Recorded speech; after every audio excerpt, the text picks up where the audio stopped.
Chers amis, bonjour, François, expert de yoga, de méditation et autres techniques de bien-être.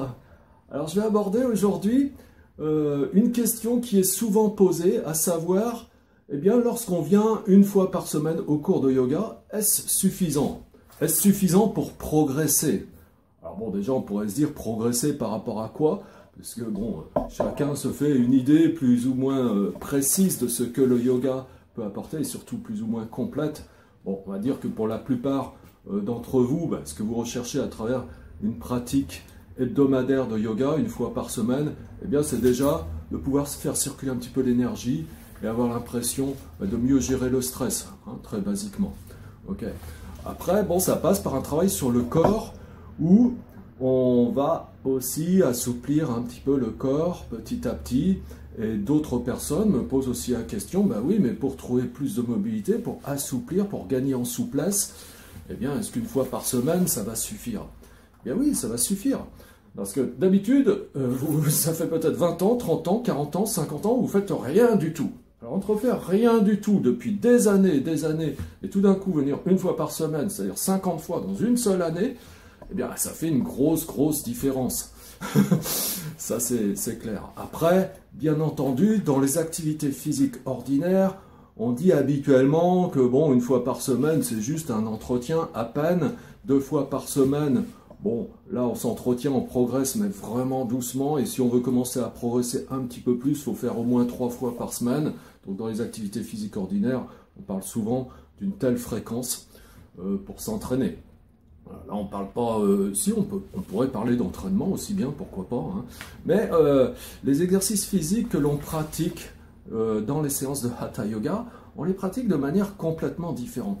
C'est-à-dire que en permanence, en tout cas moi dans les cours c'est comme ça que je fais, et c'est comme ça qu'il est souhaitable de faire, eh bien il faut faire participer toutes les composantes de son être. C'est-à-dire que trop souvent dans les activités physiques ordinaires, eh bien oui, on met en mouvement le corps, et puis pendant ce temps, d'ailleurs, on voit des fois des gens qui ont des écouteurs sur les oreilles, pendant ce temps, ils écoutent de la musique, ils dansent à moitié, ils partent ailleurs, voilà, ou même certains discutent avec leurs collègues d'entraînement, d'autres même peut-être passent leur coup de téléphone, d'autres sont sur un tapis roulant, et puis regardent une émission en courant sur leur tapis roulant, où bon, la personne est là, on n'a pas forcément l'impression qu'elle fait autre chose en même temps que son exercice physique, mais pour autant, eh bien, intérieurement, il se place plein de choses, le mental est occupé par un tas de pensées, mais bon, le mental n'est pas là avec le corps. Hein.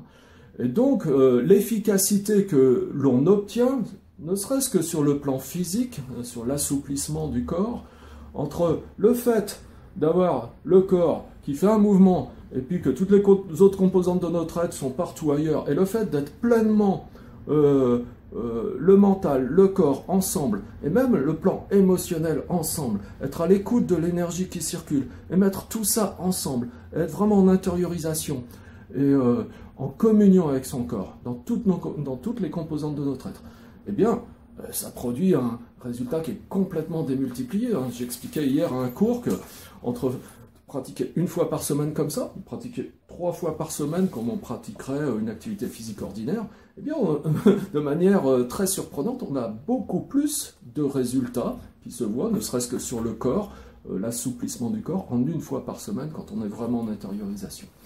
Donc, soyez rassurés, hein, si vous venez vraiment une fois par semaine, vous allez vraiment progresser de manière extrêmement notable.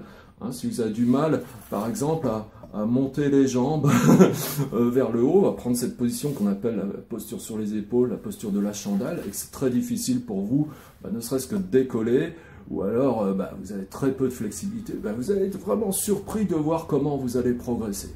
Alors bien entendu, quand je dis qu'il faut venir une fois par semaine, c'est pas une fois par semaine, une fois sur 3, hein, parce que auquel cas ça devient une fois et demie par mois. Donc c'est vraiment toutes les semaines. Hein. Donc dans notre cours, on garantit au moins 38 semaines de cours sur chaque cycle annuel. Donc bon, venez au moins une fois comme ça. Puis ensuite, bien entendu, eh bien, Si vous avez envie d'approfondir un petit peu plus, si vous pensez que vous pouvez faire 2 fois par semaine, que vous êtes prouvé à vous-même, que vous pouvez vraiment vous discipliner pour venir 1 fois par semaine, et que vous souhaitez venir 2 fois par semaine pour aller un petit peu plus loin, bon, c'est parfait, c'est super, vous pouvez, bien entendu. Alors la question, au-delà de 2 fois par semaine, puisque dans certains centres de yoga, il y a des formules illimitées, ça existe en particulier dans les grandes capitales comme à Paris, ou les grandes capitales européennes. Alors, il y a des studios de yoga qui sont immenses, tellement immenses, avec des moyens tellement énormes que bon, on offre des possibilités de participer de manière illimitée. Voilà, ici à Lyon, ça n'existe pas, à ma connaissance en tout cas, ou alors sur des formules qui sont beaucoup plus onéreuses que celles qu'on propose. Voilà. Et la question de faire plus de 2 fois par semaine, après, bon, c'est autre chose. Hein. Si on considère le yoga de manière véritable, si on a bien compris ce que c'est que le yoga, et c'est vraiment une pratique de yoga que l'on va faire, c'est-à-dire travailler sur toutes les composantes de son être, et en particulier la composante la plus profonde, hein, la composante spirituelle, eh bien il y a un travail personnel à faire, et au-delà de 2 fois, je considère que bon, il faut faire un travail de manière complètement autonome chez soi. C'est pas la peine de venir 3 fois, 4 fois dans un studio. Voilà. Après, l'étape suivante, c'est vraiment développer l'autonomie. Et donc faire ça en dehors du cadre. Voilà ce que j'avais à partager avec vous. J'espère que ça vous a aidé, ça vous a clarifié un petit peu par rapport à cette question que beaucoup d'entre vous ont. Voilà. Et si vous avez aimé cette vidéo, vous pouvez cliquer sur j'aime, bien sûr, et vous abonner à la chaîne si ce n'est pas encore fait. Et je vous retrouve pour une prochaine vidéo bientôt, mes amis. Au revoir.